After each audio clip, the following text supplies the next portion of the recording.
Good morning. I'm Kelly Bowker. Welcome to my channel, Present Moment Magic. I was puttering around the house this morning and I had an interesting thought and felt very compelled to process it through with all of you. You know how we learn these processes, we learn things to do, and we look around us and we see people that are doing certain things in a certain way and having wonderful results. And we do exactly the same thing and we get bupkis, as they say. Why is that? I mean, seriously, why is that? Why is it that one process or one path in life can lead to such remarkable things for some people and absolutely diddly squat for the next one in line? And as I was processing that, and I'm thinking about my journey with my relationship with the world, my path. Looking at all kinds of wonderful people that do similar things to what I do and how it's just all unfolding and in such a perfect way. But yet, when I meet with people quite often, they're wanting to get on or into this, oh, let's call it an industry, because there's an aspect of it that has turned into that. I hope I'm not getting on that train, but it is. It simply is. So people are they're having these awakenings, they're having these beginning abilities, and they're wanting to be able to turn it into the freedom in their life to live their joy and all of those kinds of things. And I understand that. I so understand that. But what my guides is I was thinking about this, and I was thinking about it in relationship to someone who's dear to me. And but is struggling for this level of what they digest as success and monetary value, et cetera, et cetera.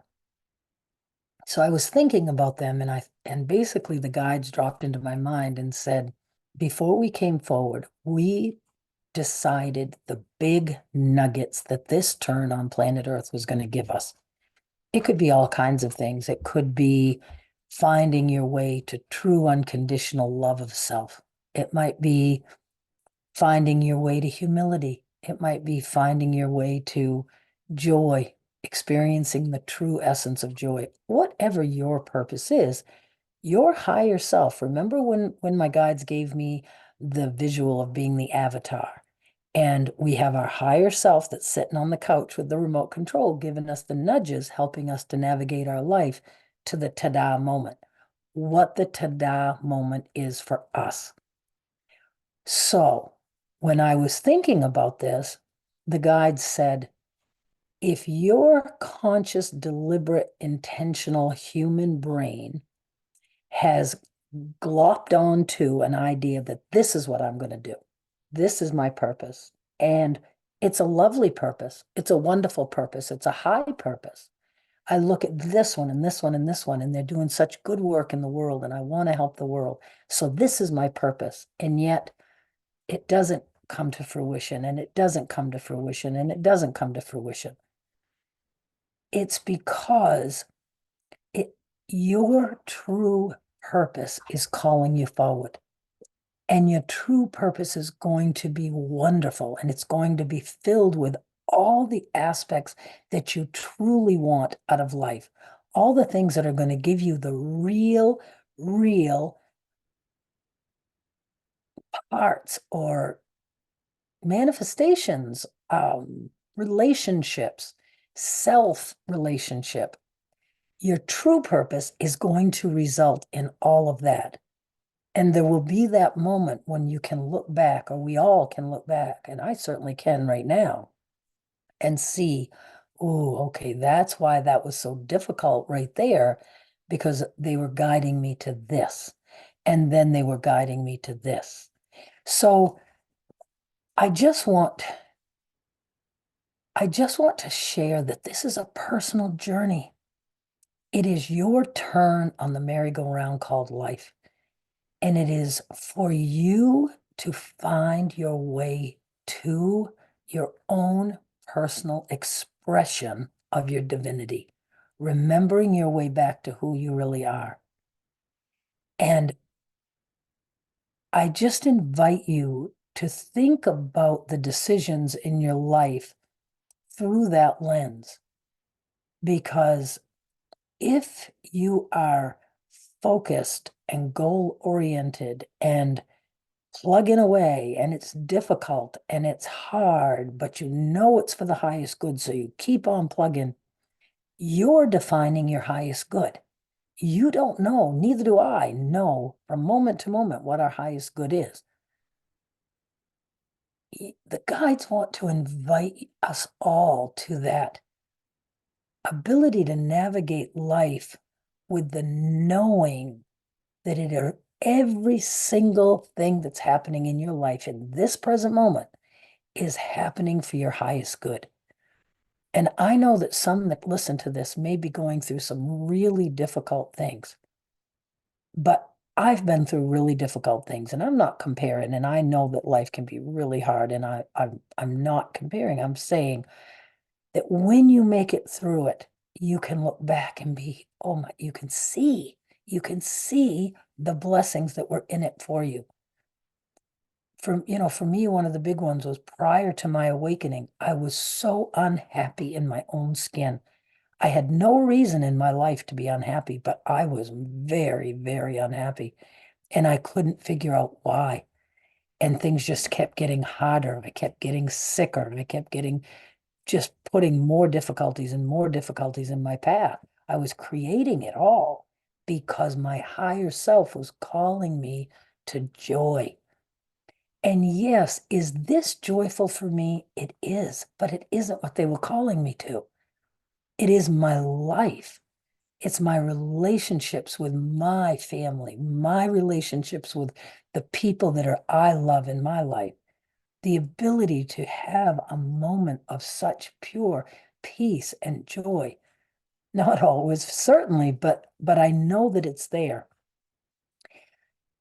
It isn't the doing in our life that brings us the joy and happiness. It's the being. How do we be? A few days ago, they brought through a message. I asked them a question about how do we, what are the mundane moments of our life about? And to boil it down, I listened to that again this morning. And to boil it down, it's living intentionally with your thoughts, with your love, with your connection. The intentionality is around the knowing that all wonderful, beautiful things are coming to you. And whatever the path is the correct path for you. Don't compare yourself to this one or that one. It is your correct path. And settle into it with a faith. I'm going to use that word because it has served me so well. A faith, a trust, a knowing.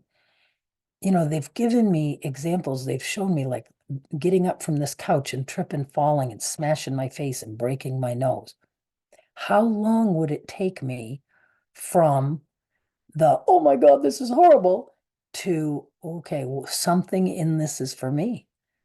And this is truly an incredible piece of insight, because none of it matters. None of it matters. The doing, the external whatever, it doesn't matter. It's what's going on in here. And I know that for some of you this is going to be like blah blah, more of the same crap. I'm trying to find a way to say the knowing that they're calling us to.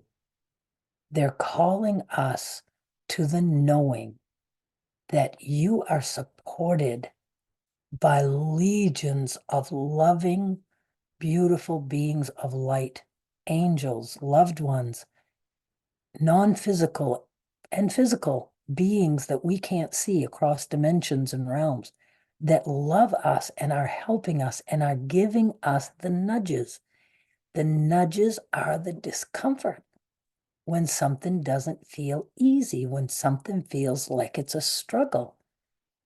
And so I would call all of us that while we're in our lives and we have the things that we are doing, we go to the job that on paper you think of as like, yeah, the only thing this job does for me is pay my bills. But how are you being while you do your job? How are you engaged in your own isness while you shovel the ditch, or all of that matters. The knowing that the next awesome thing is coming, that when your heart is filled with joy in the present moment, dig in the ditch, that you can revel in the breath in your body if that's all you can find your way to. Or truly get right out of reality altogether and do my sandbox process that they've given me. Be in your mind in the fantasy that you can makes you laugh and be silly, lifts your vibrational output.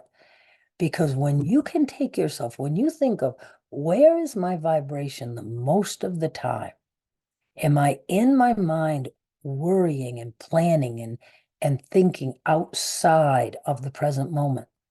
Or am I in this moment playing with this moment, thinking about what it might be like to have that whole herd of beautiful unicorns that I can see in my mind because I've played with them so much? What would that be like to have a unicorn? I mean, seriously, what would it be like to take a unicorn on a lead and walk down the street in New York City, a real unicorn? My unicorns fly. I don't know if all unicorns fly, but the ones in my world do. Beautiful big wings, beautiful, beautiful horn, magnificent white creation. And it's so beautiful.